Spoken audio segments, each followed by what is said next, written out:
Hello, কে?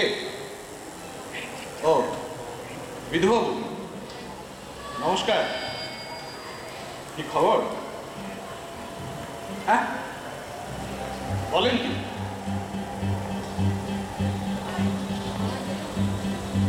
আমায় যেতে হবে? তা বেশ। কত নম্বর? বেশ, 8 ঘন্টার মধ্যে গিয়ে পৌঁছাবো। অজিত, ওই অজিত, চলো একবার বেরোতে। একটা খুন হয়েছে, বিধুবাবু স্মরণ করেছেন।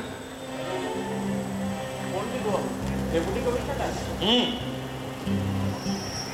তিনি। আমার ওপরে এত দয়া হলো কেন বুঝতে পারছি না, বুঝলে? তবে নিজের ইচ্ছে যে ডাকেননি বেশ পরিষ্কার বোঝাই গেল। ওপর থেকে হুড়ো এসছে মনে হয়। না, চলো বেরিয়ে পড়া যাক। সময় দাও। বেশ, চটপট তৈরি হয়ে নিও।